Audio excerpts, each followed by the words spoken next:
जय हिंद, नमस्कार। मैं अंबर जैदी स्वागत करती हूँ आप सबका एक बार फिर से हमारे आज के कार्यक्रम में। और आज दिवाली है और सभी देशवासियों को, और वो देशवासी जो देश के बाहर भी रहते हैं, उन सभी को दिवाली की हार्दिक शुभकामनाएं। और दिवाली पर एक बड़ा धमाकेदार टॉपिक लेकर आए सब्जेक्ट। आज दिवाली के मौके पर प्रधानमंत्री मोदी ने देश को संबोधित किया, और जिस तरह से ऑपरेशन सिंदूर में जो भारतीय इंडिजिनस हम कहें मिसाइल, या जितने भी हम आईएनएस विक्रांत की बात करें, ब्रह्मोस की बात करें, किस तरह का प्रदर्शन रहा, उसको लेकर प्रधानमंत्री मोदी ने बताया और तारीफें की, और बताया कि ब्रह्मोस ने किस तरह से पाकिस्तान और पाकिस्तान के लाखों लोगों का दिल दहला दिया। और जो भारत की मिसाइल शक्ति है, वो एक बार फिर से दुनिया भर में उसका डंका है। और हमने देखा है कि ऑपरेशन सिंदूर के बाद से ही भारत के जो डिफेंस एक्सपोर्ट है वो 50% बढ़ा है। तो आज दिवाली के मौके पर प्रधानमंत्री मोदी ने देश को संबोधित किया, और उस संबोधन में भारत की शक्ति का गुणगान किया गया। उसी पूरे मामले में और भी बहुत सारे डिफेंस रिलेटेड अपडेट हैं, हम उस पर आगे बढ़ेंगे। और दिवाली है तो दिवाली पर मैं आप सबसे कहूंगी कि सब दिए जलाएं, पटाखे जलाएं।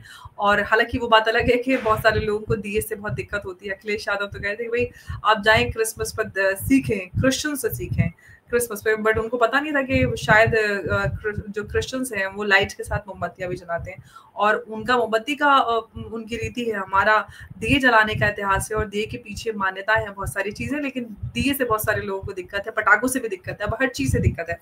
तो दिक्कतों की थोड़ी सी दिक्कत और बढ़ाएं ऐसे लोगों की, और बहुत सारे दिए, खूब सारे पटाखे जलाकर दिवाली मनाएं, और भगवान श्री राम और माता लक्ष्मी का सबका स्वागत करें। उमेश जी, प्रधानमंत्री मोदी का ये उद्बोधन जिसमें भारत की मिसाइल शक्ति की बात की गई, किस तरह से आप देख रहे हैं, क्या समझा जाए दिवाली के मौके पर इसका? मैं जय सिया राम अंबर जी। जय सिया राम उमेश जी, और हैप्पी दिवाली। मैं देशवासियों से बात करने के चक्कर में आपको तो भूल गई, क्षमा कीजिएगा। आपको बहुत बहुत दिवाली की शुभकामनाएं और जय सिया राम। आज भगवान राम का दिन है। अयोध्या से अयोध्या वापस आ रहे हैं, और अयोध्या में दीपोत्सव आज भी हो रहा है, और एक गिनीज वर्ल्ड रिकॉर्ड बन रहा है, और जगमगाया हुआ है देश एक बार फिर से भगवान राम के स्वागत के लिए। और इसी के साथ आपका भी बहुत स्वागत। जय सिया राम। जय सिया राम अंबर जी। 26 लाख दिए अयोध्या में दीपोत्सव में जलाए गए हैं, और एक नया वर्ल्ड रिकॉर्ड, नया वर्ल्ड कीर्तिमान स्थापित किया है। और उसी की लौ जो है, प्रधानमंत्री मोदी पिछले 11 साल से देश की आर्म फोर्सेस के साथ दिवाली मना रहे हैं, सियाचिन से लेके। और अब लास्ट नाइट वो मना रहे थे अपनी दिवाली इन आईएनएस विक्रांत। और वहां पर उन्होंने संबोधन करके बोला है कि हमारी जो ब्रह्मोस है वो एक आतंक बन चुकी है पाकिस्तान के लिए, और हमने एक तरह से पाकिस्तान की इंच पर इंच को हमने नाप लिया है। हमारी सारी मिसाइल ऐसी है कि वो सटीक तरीके से पाकिस्तान के कोई भी, हम जब चाहे अपनी मर्जी के हिसाब से पाकिस्तान के कोई भी हिस्से को हम नेस्ता नाबूद कर सकते हैं, उनको खत्म कर सकते हैं। और इसके लिए उन्होंने भारत के जो ऑपरेशन सिंदूर है उसका हवाला दिया, और आईएनएस विक्रांत जो हमारी इंडिजिनस कैपेबिलिटी का एक तरह से सबूत है, उसके ऊपर उन्होंने खड़े होकर आज एक तरह से वहां पे सेलर्स और फैमिलीज के साथ उन्होंने दिवाली मनाई और उनको संबोधन भी किया है। और एक चीज है, उन्होंने बहुत सारी बातें भी बताई है। उन्होंने ये भी बताया है कि बहुत सारे देश भारत के साथ अभी ब्रह्मोस मिसाइल लेने के लिए इच्छुक है। अभी कुछ दिन पहले, 2-3 दिन पहले, ब्रह्मोस की जो मिसाइल की जो फैक्ट्री है जो लखनऊ में लगी थी मई में, उसकी जो फर्स्ट मिसाइल है वो एक तरह से भारतीय सरकार को, भारतीय आर्म फोर्सेस को उन्होंने वो उसका जो आर्म फोर्सेस को ये मिसाइल दी गई थी फ्रॉम द फैक्ट्री। तो उसके अंदर राजनाथ सिंह ने बताया कि 4,000 करोड़ का ऑर्डर मिल चुका है उनको ऑलरेडी। बस सुरक्षा कारणों के हिसाब से उन्होंने उन देशों का नाम नहीं बताया है। उसके अलावा भारत के प्रधानमंत्री ने बोला है कि हमने अपनी जो डिफेंस एक्सपोर्ट्स है पिछले 11 साल में 30 गुना बढ़ाई है। और अगले 5 साल में जो अभी 25,000 करोड़ का डिफेंस एक्सपोर्ट्स है, हम इसको 50,000 करोड़ करेंगे। जो डोमेस्टिकली हम अपने वेपन सिस्टम्स बनाते हैं उसके लिए भी उन्होंने, भारत सरकार ने एडिशनल एक तरह से बोला है कि आगामी बजट में हम नया एलोकेशन भी करेंगे। अब ये देखिए जो हमारी ब्रह्मोस है, जो एक कहर बन के उभरा है पाकिस्तान के ऊपर, आज भारत ने उसकी भी नया प्रशिक्षण किया है, जिसमें ब्रह्मोस एनजी का प्रशिक्षण किया है, जिसमें अभी जो रेंज अभी प्रेजेंट रेंज है ब्रह्मोस की 450 किलोमीटर, उसको बढ़ा के 800 किलोमीटर किया। सेकेंड, इसकी जो स्क्रैमजेट इंजन है उसको भी अपग्रेड किया गया है। इसके अंदर नया नेविगेशनल टेक्नोलॉजी लगाया गया है। और एक चीज है, ये जो क्रूज मिसाइल है ना, ये सिगजैग वे में, एक्स वे में घूमता रहता है, तो इसके जो ये जो जैमर्स है उसको भी इवेड कर सकता है, मतलब उसको भी वो चकमा दे सकता है। तो सारे नए टेक्नोलॉजी के साथ, मतलब इसको एक तरह से सोचिए, पहले ये 450 किलोमीटर मार सकता था, अभी 800 किलोमीटर मार सकता है।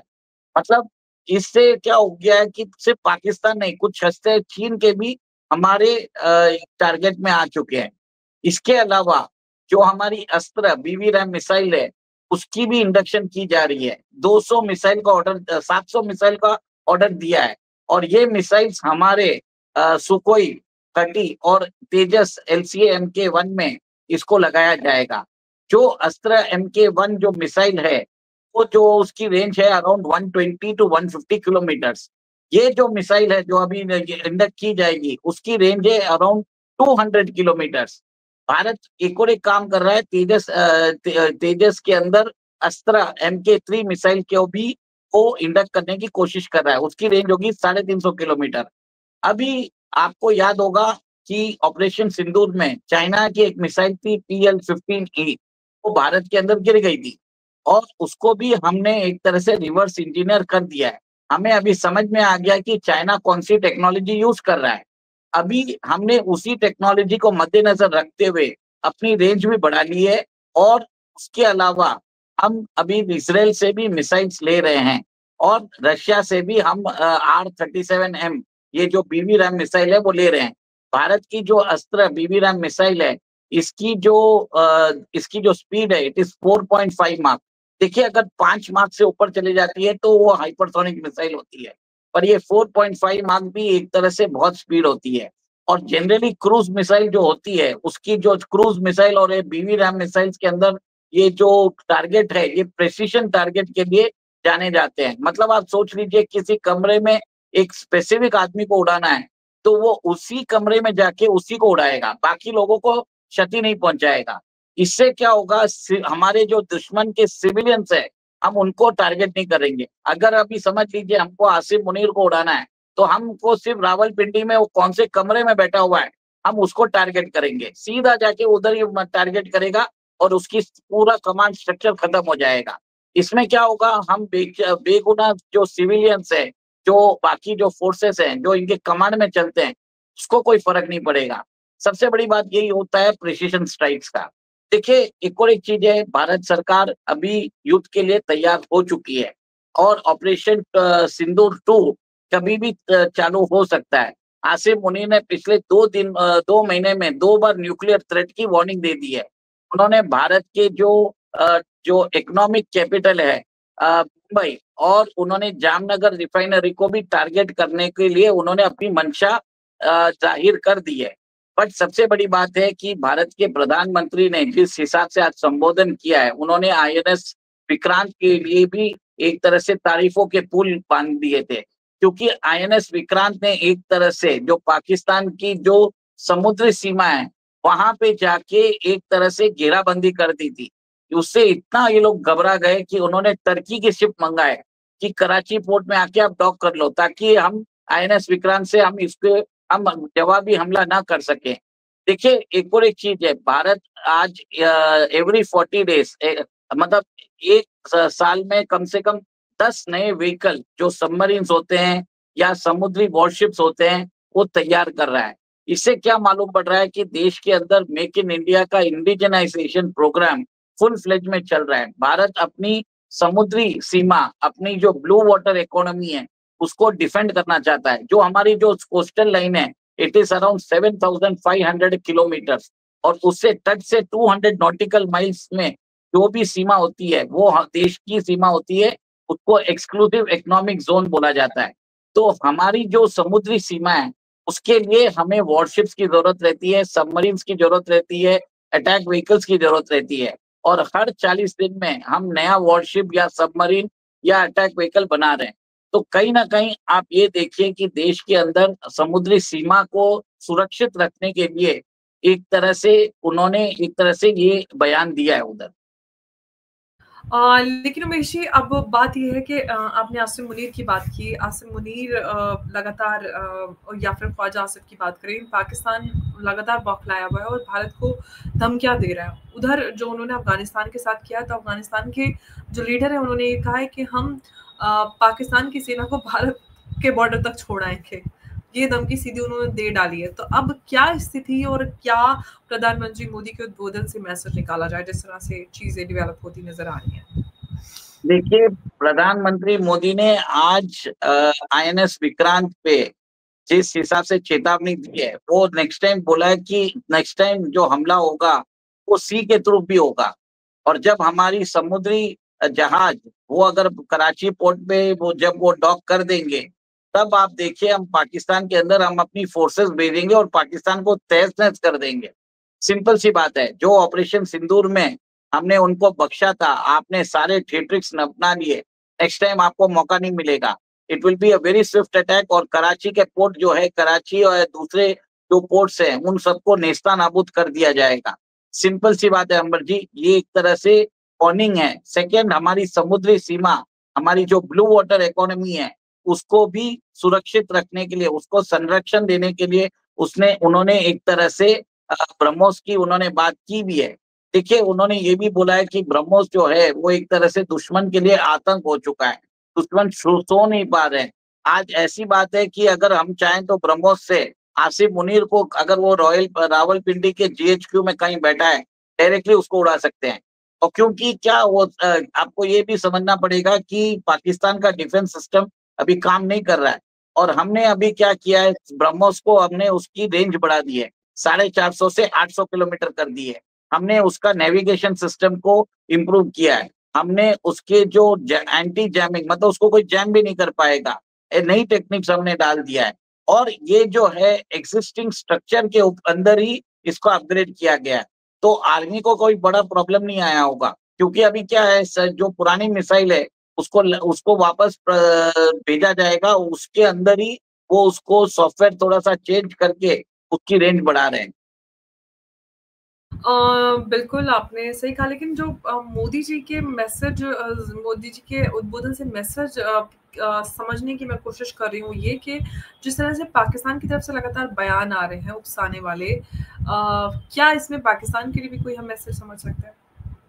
पाकिस्तान को तो क्लियर कट मैसेज तो हमारे कंटिन्यूसली हमारे डिफेंस मिनिस्टर भी दे चुके हैं 2-3 दिन पहले। तो मेरे ख्याल से अब जो प्रधानमंत्री ने किया है, प्रधानमंत्री ने भारत की शक्ति के बारे में बताया, भारत के प्रोग्रेस के बारे में बताया, फ्यूचर जो प्लान है उसके बारे में बताया। पाकिस्तान तो ऐसे ही खत्म हो जाएगा जब हम अपनी ब्लू वाटर नेवी को हम जिस हिसाब से बढ़ा रहे हैं, उसकी कैपेसिटी इंक्रीज कर रहे हैं। कहीं ना कहीं पाकिस्तान को चेतावनी दी जा रही है कि हम जब चाहें आपके जो सी पोर्ट है, बंदरगाह है, उसको चक्का जाम कर सकते हैं, हम उसकी सप्लाई बंद कर देंगे।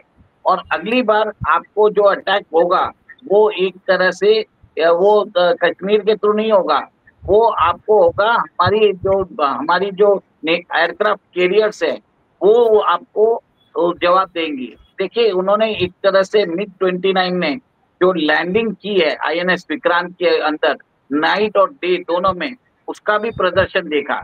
ये सब चीज बताने का चीज है कि नेक्स्ट टाइम हम हमारी जो INS विक्रांत है उसके द्वारा हमारे जो MiG-29 है वो आपके टेरिटरी में आएंगे और आपको बम्बार्डमेंट करेंगे। ये क्लियर कट मैसेज दे रहे हैं। सिंपल सी बात है। और ये एक तरह से आप ये समझ लीजिए, पाकिस्तान का अभी कोई भी कोना है, कोई भी इंच है, हर इंच को ब्रह्मोस ने एक तरह से माप के रख चुके हैं। हम जिसको चाहें किसी को, देखिए जब वर्ड यूज किया इंच का, इसका मतलब क्या है, प्रेसिजन स्ट्राइक होता है। और ब्रह्मोस जो है वो प्रेसिजन स्ट्राइक करता है। इसमें क्या है, जो आपका टारगेट है उसी को टारगेट किया जाएगा। बाकी जो लोगों जो सिविलियंस है उनको एक तरह से कोई हानि नहीं होगी। This is a type of weapon system India is building right now. और एक और एक चीज है, PL-15E जो मिसाइल है जो चाइना की, उसको भी हम रिवर्स इंजीनियर हमने कर चुके हैं। सेकेंड, आप ये भी देखिए कि ब्राजील अभी हमारे से वो आर्टिलरी गन्स लेने को तैयार है। ब्राजील हमसे आकाश मिसाइल डिफेंस सिस्टम देने को तैयार है। और उन्होंने ये भी बोला है कि हमारा जो डिफेंस एक्सपोर्ट है, जो अभी 25,000 करोड़ है, वो 50,000 करोड़ पहुंच जाएगा। हमारा जो डोमेस्टिक प्रोडक्शन है, जो वेपन सिस्टम्स का, वो अभी 1.5 लाख करोड़ का पहुंच चुका है।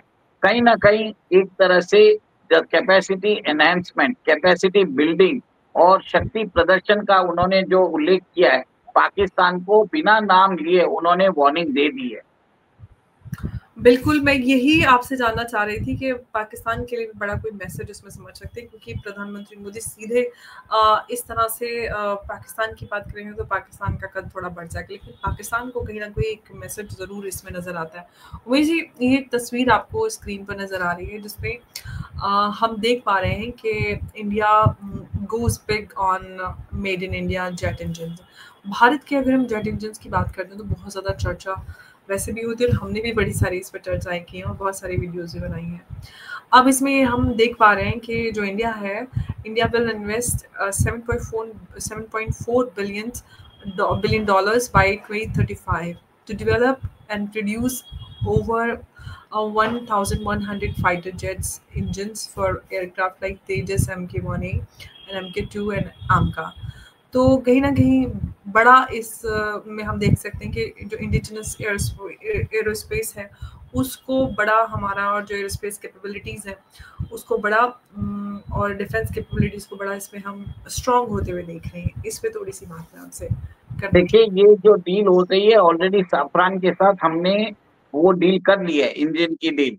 और इस साफरान ने भारत के जो एमका प्रोग्राम है, तेजस MCA LK-2 का भी प्रोग्राम, शायद सबके लिए उन्होंने बोल दिया है कि देश के अंदर आपको ये इंजन बनाने की जरूरत है। इसके लिए 1100 इंजन का ऑर्डर दे दिया है और 61,000 करोड़ का कमिटमेंट कर दिया है। 7.4 बिलियन डॉलर्स का कुछ होए, 61 से 65,000 करोड़ का लोकेशन कर दिया है। और इस हिसाब से इंडिजिनस हम अगर एयरक्राफ्ट के इंजन बना सकें तो हम हमारे जो तेजस है, देश के लिए नहीं, हम विदेशों में भी एक्सपोर्ट कर सकते हैं। और इसके लिए देश के अंदर देसी इंजन होना जरूरी है और साफ्रांस के साथ हमने अभी करार कर चुके हैं। इसके लिए 1100 इंजन का उन्होंने बोला है।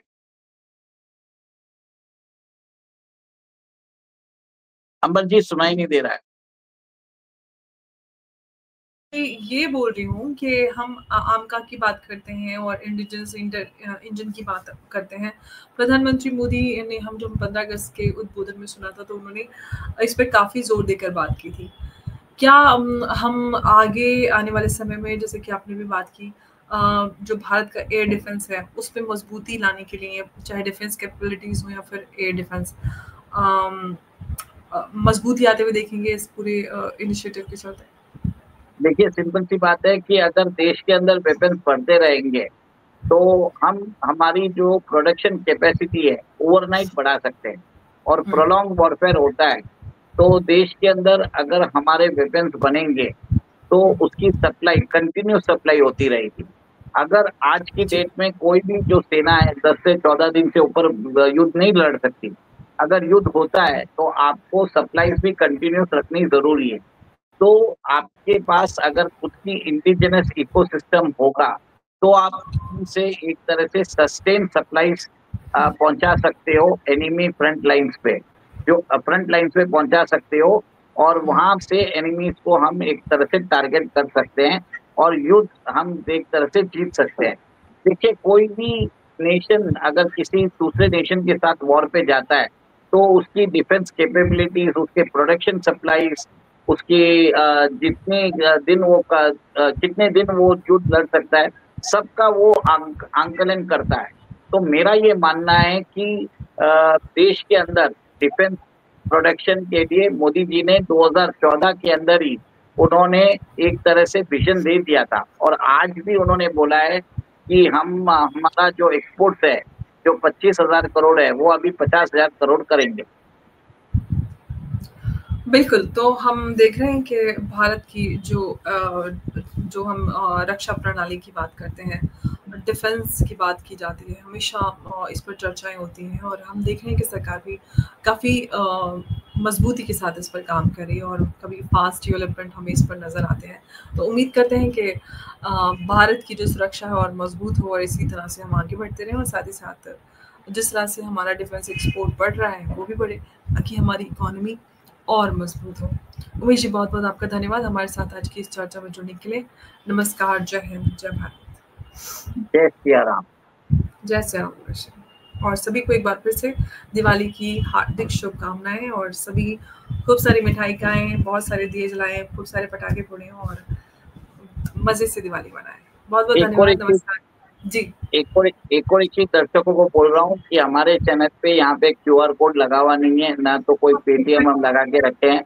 बस आपसे अनुरोध है कि अंबर जैदी का जो चैनल है उसको सब्सक्राइब करिए और इनको जितना शेयर कर सकते हैं उतना सही रहेगा, क्योंकि दिवाली का मौका है। और एक चीज है कि हमारा जो सनातन है वो कभी भी, एक चीज है कि विद्या का विद्या का जो होता है हम उसके ऊपर कोई उसका एक तरह से आप समझ लीजिए विद्या को बेचा नहीं जाता है।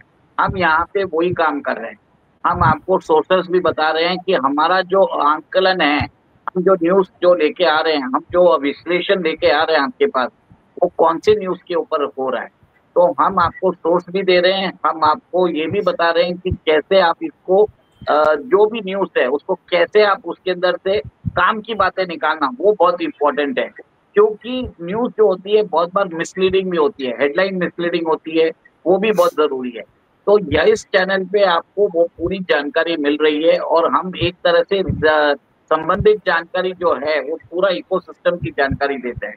बस इतना ही बोलूंगा, आपका प्यार बना रहे और एक तरह से इस चैनल को आप जितना शेयर करेंगे उतना बढ़िया रहेगा। देखिए, हम तो आपसे कभी भी ना तो कोई QR कोड से पैसे की डिमांड कर रहे हैं, ना हमने यहाँ पे पेटीएम का नंबर डाला है, और ना हम आपसे कभी पैसा मांग रहे हैं। और आपके अगर क्वेश्चंस भी आते हैं तो बिना पैसे के हम उसका जवाब दे रहे हैं। This is a difference. ये हमको एक तरह से ये अंबर जैदी का जो चैनल है एक तरह से डिफरेंट है और यूनिक है फ्रॉम अदर सनातनी और देशभक्त चैनल से। बस इतना ही बोलूंगा। जय हिंद। बहुत बहुत धन्यवाद। जय हिंद, जय भारत। नमस्कार।